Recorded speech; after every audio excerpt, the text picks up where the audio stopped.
Hello, my name is Clayton, and welcome to episode 141 of the Watch Dog podcast.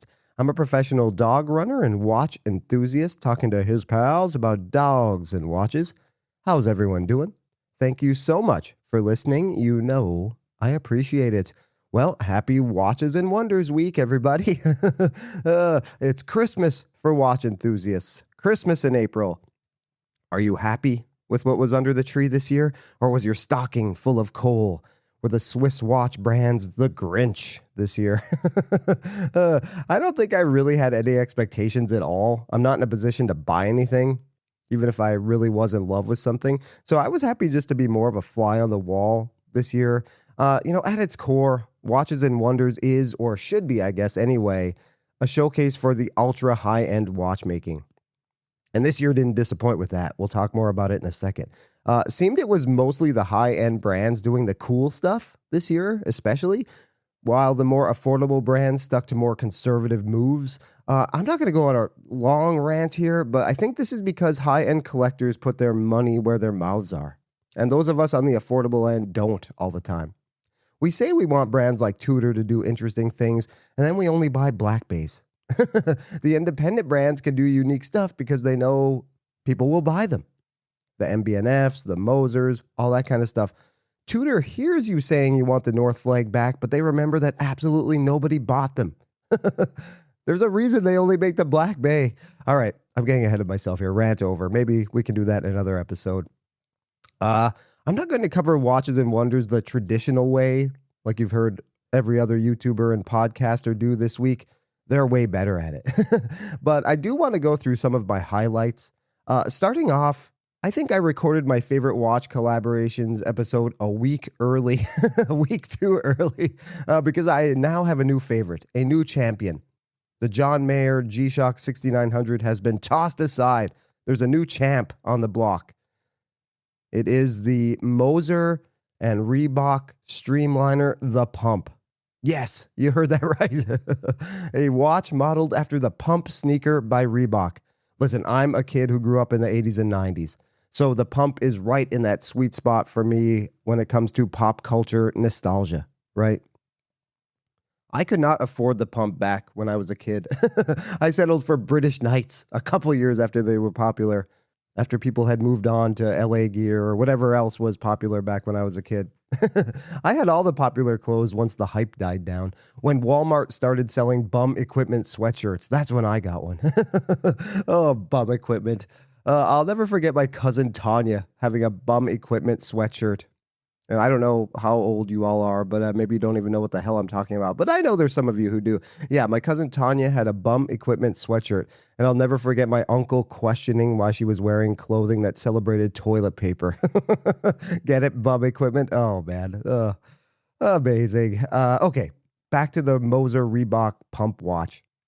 I love Moser because it's not the typical stuffy high-end watchmaking. You see people like Waco interviewing some of these buttoned-up executives this week at Watches and Wonders. And to me, anyway, that is such a huge turnoff. Moser is the antithesis of that, and that's why I love the brand so much. Moser comes out with something like this, and as far as I'm concerned, this is the watch of not only this week, but the year so far. This might be my number one. Let's record that episode right now. It literally has a pump, and that is how you wind the watch. It's orange. It looks like the pump on the Reebok Pump, if you remember that. I'll put a link in the show notes. Reebok is apparently bringing that back, and if you buy this watch, you get a pair of the sneakers. There's a white version of the watch and a black version of the watch. If you buy the white one, you get a pair of white Reebok Pump sneakers. Black, you get the black sneakers. Amazing. I absolutely love it. You can watch the power reserve go up on the watch while you're pumping it as well. This watch has 72 hours of power reserve. Each pump is 1 hour of power reserve. So you give it 72 pumps, and that will give you 72 hours of power reserve for the watch. It's incredible. And you can't overpump the watch or overwind the watch, right? You can pump it as many times as you want. Moser realized that you're going to want to press this button. It's like the Neomatic World Timer. That button is just fun to click even if I'm not leaving a time zone. It's just like something to play with. It's like a dive bezel. It's a fidget spinner. The pump can be a fidget spinner on this watch. You can't overwind it. You can press that pump as much as you want, and it's not going to damage the movement. Incredible. Now, this is a limited edition of 250 pieces and costs $39,000. I will never get one of these in my lifetime unless things drastically change. I don't see that happening, but it's so darn cool. The case is made of forged quartz. I've never even heard of that. I have never wanted to be rich more than I do right now. After seeing this watch, I'll tell you. Maybe my Micron investment will pay off enough to the point where I can afford this someday. But this is by far my winner of the week. The Moser Reebok Streamliner Pump Watch. And also new watch collaboration champion. Goodbye, John Mayer G-Shock from last week. IWC probably had my favorite lineup as a whole this week. Again, full of watches that I'll never be able to afford. The Pilot's Venture Vertical Drive is another winner for me, specifically designed for space travel with a private company called Vast. This is the year it feels like Watches and Wonders went to space. Wait a minute. I feel like that needs an effect. Watches and Wonders goes to space. There we go. That's much better. Oh, God, what's wrong with me? Why are you listening? In addition to this IWC, the Bremont Supernova chronograph will be sent to the moon aboard the rover Flip, the Flex Lunar Innovation Platform. I think it will spend the rest of its days in outer space, this watch. I know we are supposed to hate everything Bremont does and immediately dismiss it and wish for them to just go away once and for all, but I actually really like this Bremont Supernova chronograph. It's cool. The 3D dial is neat. The black ceramic bezel is a nice touch. And not officially a Watches and Wonders release, but the Breitling Navitimer Cosmonaut Artemis II was announced after some product placement. The astronauts were wearing this on the Artemis II mission, right? So we weren't sure if this was a watch. We were pretty sure it was, and it was great product placement by Breitling. But yes, finally announced this week. Pretty cool Navitimer. So yes, space definitely took a front seat at this year's Watches and Wonders, or just around the new watch releases as a whole.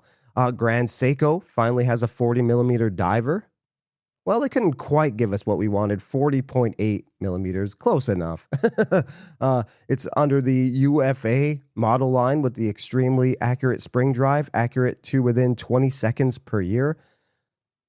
I don't know if it's quite the wearable diver GS fans were hoping for, but it's certainly a step in the right direction. Under 13 millimeters thick and 48.5 lug to lug is certainly doable for a lot of risks. So yes, I think this is going to be a home run. It's a little pricey at $12.5K US. I think if you're looking for a luxury diver and you don't want to wait for a Submariner and you don't like the direction Omega is going, I mean, this movement's incredible. And the dials are really nice. There's two dials, a blue and a green. I think I like the green, but they're both outstanding. I'll look for one on the secondary market. That's going to be a theme here we revisit.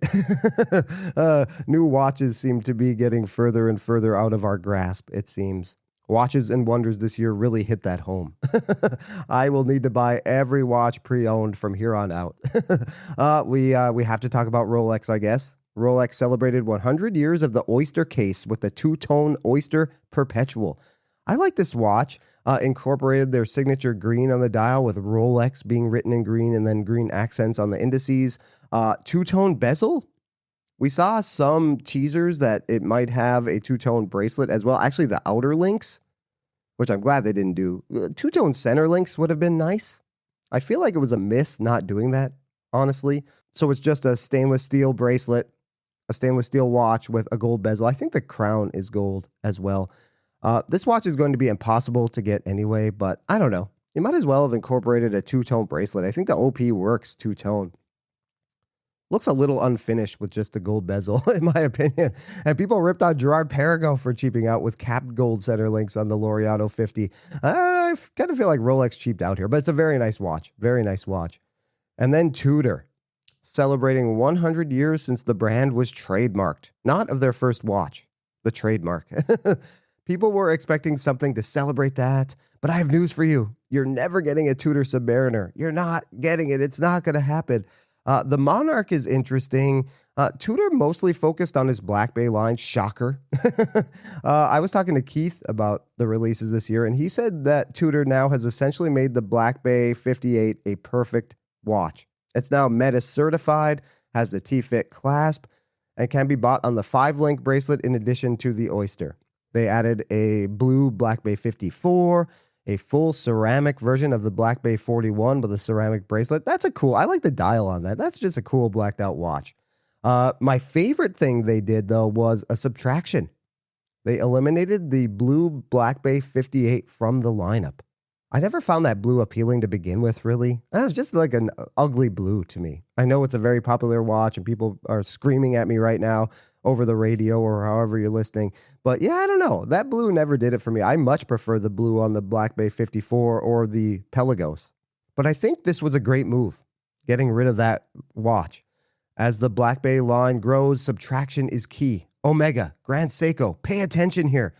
Tudor actually did some house cleaning. Omega is in desperate need of doing that. I found a graphic that had all of the Black Bay offerings listed.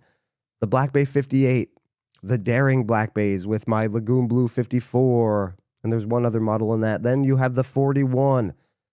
It's growing, but I think it's still organized. If they add anything else, I do feel like they need to eliminate more models. The one thing I would eliminate, and I'm not sure why they did it, they only released it last year, the Black Bay 68. Is anybody buying those? I rarely see them online.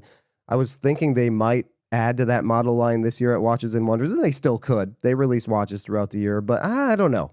Get rid of it. It seemed like a silly addition in the first place. Do like your big brother Rolex does and keep the lineup clean and concise. I don't know. I feel like now if they add more Black Bays, what would go? The 925 silver, would that go if they add another 58? The bronze? They're really neat and they're outliers, they're unique materials, but I don't know. They may have to go. I'm not sure how well those sell. I've owned both great watches, both novelty attractions, I would say, but I'm not sure how well they sell. But yeah, we'll see what Tudor does. But yes, I was a big fan of the house cleaning that they did, getting rid of the BB58 blue. And as we've talked about, Tudor is another brand moving up market. A Black Bay 58 is now $5,300 USD, give or take. That, along with not releasing anything significant to celebrate 100 years, left enthusiasts disappointed, right? That's all I'm reading about when it comes to Tudor, how disappointed everybody is. We all had much higher expectations. You know who's absolutely thrilled with Tudor's Watches and Wonders offerings this year? Longines, right? Their $2,200 Hydro Conquest update just got a lot more attractive. Now $3,000 less than a Black Bay 58 new at retail. And for $200 more, you can upgrade to the mesh bracelet. You get 2 different sizes, the 39mm and the 41, acceptable for most wrists. I've seen a lot of people who are waiting for Watches and Wonders before buying the Longines Hydro Conquest update, just to see what Tudor did. And then being disappointed and going with the Hydro Conquest. Did Swatch Group do it again? They obviously do not present at Watches and Wonders, but like the Moon Swatch 4 years ago, a pre-Watches and Wonders release kind of steals the thunder from a lot of affordable watches released during Watches and Wonders. And that brings me to the direction I want to take with this episode. This is going to be a shorter episode. Just sort of rambling off the top of my head here. The Hydro Conquest has been out for a bit now, a month or so, and it's taken the watch world by storm. Right? That's all I'm seeing. Videos, Facebook posts, Instagram posts. Everybody is in love with this watch. Not everyone is convinced, though. I think plenty of YouTubers are heaping praise on it, but many are wondering what all the hubbub is about. It's a nice update, but let's face it, it's kind of bland. Sort of derivative. Kind of looks like a Submariner, right? I saw somebody online ask why everyone is going gaga over this watch when the Oris Aquis already exists and is arguably a better watch. The Ocean King from Manta already exists and is arguably a better watch. Well, I have a simple answer to that. That we'll dig into a little more. The Hydro Conquest is new. So why will we almost always pick a hot new release over something that already exists that is arguably better? Like the Aquis, like the Ocean King, maybe something from Formex. Reading from cadence.com, Consumers get excited about new products due to a psychological craving for novelty, which activates the brain's reward center. They often perceive new as inherently better, offering improved, faster, or more status-driven experiences, even if functional improvements over existing equally good products are minimal, right? There's also that FOMO thing. Everyone is talking about this watch. I'm being inundated with videos. This is the cool watch to have right now. The Aquas has been out for a year. Why would I get that? I don't want that. I want this new thing. I want this new exciting watch that everyone's heaping praise on. Continuing, neuroscientists have now determined that the appeal of new is hardwired into our brains. Novelty activates our brain's reward center, which may have been an evolutionary advantage to our ancestors as they encountered new food sources or other elements of survival. Today, we are no longer hunters and gatherers, obviously, but the novelty-seeking circuitry is still active and makes us find new products attractive. Even repackaged old products, right? Which the Hydro Conquest kind of is. It does kind of look like a different watch, but hey, this is an existing model line that's been around for a long time. Dr. Bianca Whitman at the Wellcome Trust Center for Neuroimaging at University College London says, I might have my own favorite choice of chocolate bar, but if I see a different bar repackaged, advertising its new, improved flavor, my search for novel experiences may encourage me to move away from my usual choice, right? We like new. I might be an Oris guy, but I see this new Hydra Conquest. I'm selling my Aquas. Get out of here. My Manta. We'll talk about that in a little bit. Whitman speculates that dopamine, a neurotransmitter that is part of the brain's reward process, we hear about that all the time, right? Dopamine hit. I'm buying a new watch. It's a dopamine hit. Dopamine is released when a novel choice is made. The neuromarketing message then seems simple. Making a product new in some way may give it a boost when compared with competing products. At the same time, marketers should be mindful of long-term brand attachments. Remember New Coke?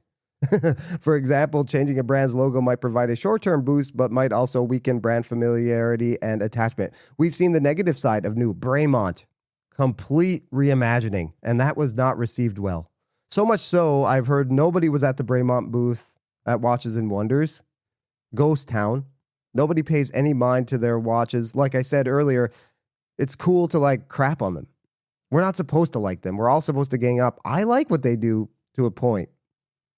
Some of the more interesting watches. I agree the logo is generic. That land, sea, air thing is done by a million brands. But I don't know. They're doing some cool stuff. They're not dead to me. I'm willing to give them a chance. Now, will I buy one? Again, I'm probably not going to put my money where my mouth is, to be honest. The prices are bonkers as well. They might be pricing people out in addition to the new image, which was not well received. All right, so with all that said, let's go back to the Hydro Conquest. It's new, so it's fresh in our minds, right? The morning it was released, my YouTube inbox was inundated with videos from major YouTubers who got hands-on with the watch. They timed that when the embargo is over. They all come out at the same time. This watch, that watch. Harrison Elmore, Chisholm Hunter, blah, blah, blah, blah, blah. They all had these watches in hand for a review. Very smart for Longines to do this, by the way. I don't remember them doing this kind of YouTube marketing blitz before, but yeah, smart. It worked.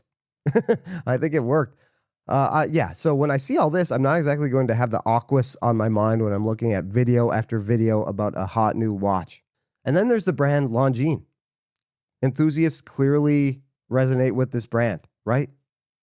They love the brand. It's a beloved brand, and when they come out with a good watch for a great price, we're just going to automatically favor that brand with history. Brand cachet, history, and story go a long way. Why does no one go gaga over the Oris Aquas when it's refreshed, or the Manta Ocean King? Well, in the case of Manta, and I'll just speak for myself here, there's just not a whole lot going on there except for a good watch for the price. For some, that's enough, but for a lot of us, it just isn't. Sure, it's well finished, well made, but ultimately Manta is a brand that makes well finished watches with fairly derivative designs. They're sort of a, I'll say it, Rolex homage brand. There's not a lot of meat on the bone otherwise, I don't think. Maybe I'm wrong. I've said that before about Manta. Never done much for me. It's a great watch that I might wear for a couple weeks after buying it, but once the honeymoon wears off, it doesn't really vie for wrist time. And then when a brand like Longines comes out with something comparable for a good price, the Manta will be the first to go, so I can replace it with the Longines, right? Oris. Oris has a rich history. They're an older watch brand than Rolex. They've never gone out of business, continuously been running, survived the quartz crisis, yet they still get overlooked by many watch enthusiasts, especially enthusiasts who are moving up market after being in the hobby for a few years, right? Ironically, it used to be Oris who made these massive YouTube pushes with new watch releases, right? Like Longines just did with the Hydro Conquest, sending their watches to any YouTuber with a decent-sized audience, paid ski trips for YouTubers. It used to be a joke with me and my friends. Man, how much is Oris paying these people? They don't do that much anymore, and their coverage has dropped drastically. I like their releases this week at Watches and Wonders, that 35mm Oris Star. The size might be a little off-putting for some, but it's an accurate historical re-edition, I think. Those Atelier complication watches are nice, but haven't heard much about them. Keith didn't even hear of that Atelier complication watch. He thought the 35mm Star or a Star was their only release. But yeah, they just don't get the coverage they used to.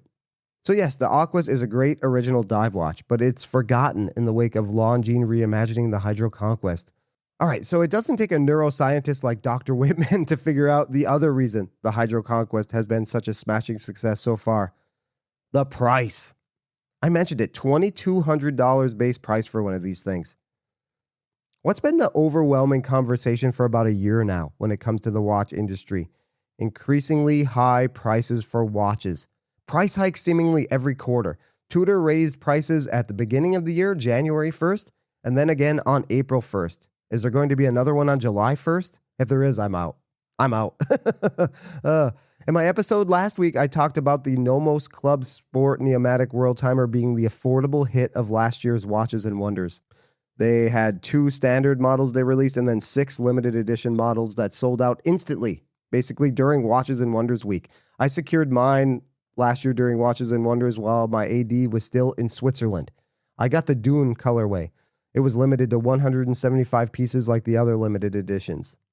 I paid $4,700 for that watch. This year, Nomos updated that line with a 3rd standard production colorway, a white dial. I think it looks awesome. Retails for $5,500. I got my very hard to get limited edition for $800 less. This is only one of countless examples of prices going bonkers in the last year. So, in the midst of all this, when watch collectors are wondering if they're being priced out of the hobby, Longines comes out with the Hydro Conquest for $2,200. A great watch from a big brand. We didn't expect to see something like this again from a big brand. We thought it was going to be micro brands that saved the day with this kind of pricing, especially from a Swatch Group brand, right? The flagship Swatch Group brand, Omega, is absolutely losing the plot when it comes to pricing, the poster child for high prices when it comes to watches. So you're damn right we're excited about the Hydro Conquest, even if it isn't the most exciting design. It kind of looks like a Submariner. The weird circle indices at the 6 and 9. Who cares? It's $2,200 and it's a damn good watch. I almost want to buy one just as an FU to the watch industry. Like, hey, Switzerland, we're still out here wanting to buy watches if you weren't pricing them out of your ass. I'm not even sure what that means, but I'm on a roll here, so I'm just going to stick with it. Watches and Wonders as a whole is a perfect example. Look at all the new releases. Prices are high. Oh, it's kind of discouraging. I've been talking with my pal Homer about it. He's disillusioned with the watch hobby right now because of the prices, and he might look to take up other hobbies just for a bit. Not totally go away from watches, but just take a break from watches. Get more into photography. I can't blame him. It feels like the days of buying new watches are over for a lot of us. New to us or used is the way, right? It's a shame because for reasons I've explained, we love the concept of new and new watches. It's a very exciting week to be a watch enthusiast, Watches and Wonders. Many even make the pilgrimage out to Switzerland for it, right? To see all the novelties from the brands. I think we'll still have fun mocking up watch designs we want to see. Next year's Watches and Wonders, we all do that, right? This is what we want Tudor to do, mock up our own AI versions of the big block or something, speculating what Rolex might do.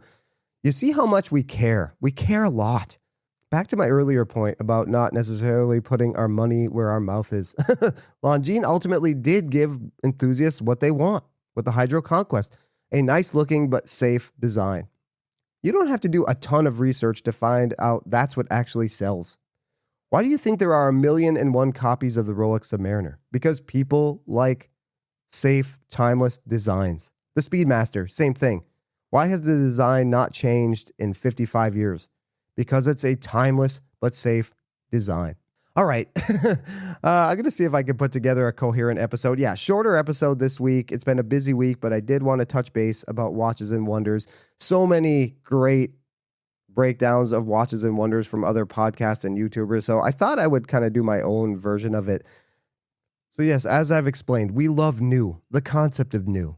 Even if we have watches in our collections that are better than new watches, we'll trade those in for the new watch. It must be the dopamine hit, like Dr. Whitman said, right? For whatever reason, though, is that in danger? Can we get as excited about new watches if we just can't afford them responsibly? If we have to wait 6 months for it to get out on the secondary market, is that as exciting? Because in that meantime, more new watches are going to be released. I don't know. Yeah, it's a weird time to be into watches right now. I see it getting further and further away from me. But somehow I still always make it work, right? But I don't know. What do you think? What do you think about the pricing, Watches and Wonders releases?